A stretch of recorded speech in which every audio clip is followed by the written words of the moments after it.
Good afternoon, Rome. I'm Olivia Prowl. And I'm Madeline Rawls. And you're watching the Roman News Channel. This afternoon, we bring you breaking news from the Senate House. As we have found out, the leader of the Roman Republic, Julius Caesar, has been tragically assassinated. That's right, Liv. The well-loved Julius Caesar, the man who rose to power after defeating his old alliance Pompey with his brilliance and political strategy. He was found dead this morning in the Senate House. Sources say that this was an act of betrayal by a group known as the conspirators, which includes some of Caesar's closest allies and friends. Reporters say that this group was made up of men listed off as Brutus, Cinna, Bessius, Trebonius, Metellus Simba, and Cassius. We do have a sketch from an eyewitness of two leaders of the conspirators, Cassius and Brutus. And I don't know, Liv, but they look like plotting traitors to me. Let's take a look.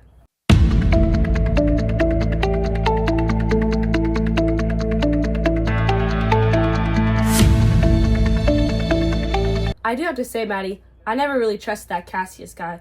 He was always looking around with a look in his eyes. Seems like you were right, Liv. Anyway, this event unfolded this morning as Caesar and his council held a meeting in the Senate House. Many sources have stated that Julius was close to not attending this because of his wife Calpurnia's concerns due to a dream, but was convinced by his supposed friend Decius. Early reports suggest that he was surrounded by several conspirators who struck him down with a flurry of blows, with Casca laying down the first blow. Witnesses say that the scene was very chaotic, with Caesar receiving as many as 23 stab wounds, the last from the believed mastermind behind the plot, none other than Brutus. Wait, Maddie, wasn't this man the man that who was considered to be the closest friend and confident friend besides Mark Antony? Indeed it was. Shows that your best friends really can stab you in the back. That's not even the worst to come.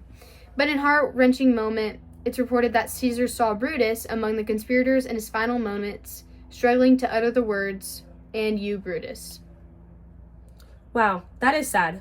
We are currently hearing reports right now, Maddie, that Mark Antony, Caesar's bodyguard and successor, has been with peace with the conspirators, along with Mark Antony receiving permission to speak directly after Brutus to the Roman citizens on this horrific event taking place.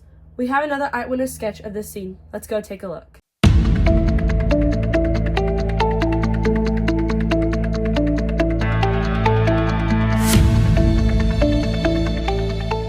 Wow, that sure is something, and I wouldn't want to miss this. So hurry now, our fellow Romans, to the Senate House to hear two speeches from your Senate, Brutus and from the noble Mark Antony. I've got to say, Maddie, my bets are on Mark Antony, because what friend would kill his best friend? I don't know, but something to do with Caesar being ambitious, I believe. I don't know about you, but I want to attend this.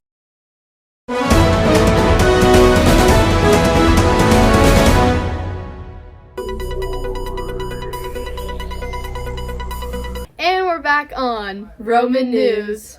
We see at the Senate House today that Brutus speaks to the Roman citizens to justify the assassination of Julius Caesar. He claims that although Caesar was a great man, his ambition threatened the freedom of Rome. Brutus appeals to logic and patriotism, saying he loved Caesar, but he loved Rome more. The crowd is initially swayed by his calm, rational tone and declares support for Brutus and the conspirators. Also took place at the Senate House, Antony follows Brutus and cleverly begins by saying he's only there to bury Caesar, not to praise him. But he subtly undermines Brutus's claims by repeatedly calling the conspirators honorable men, while providing emotional counterpoints, like Caesar's generosity, his refusal of the crown, and his will, which left money and land to the citizens.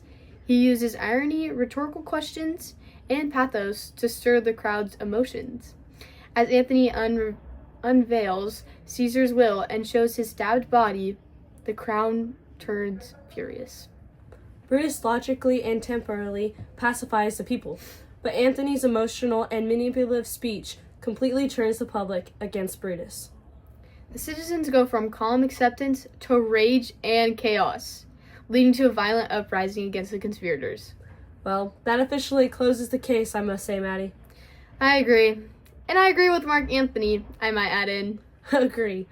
Well, that's all for today, folks. See you next time on Roman News Channel.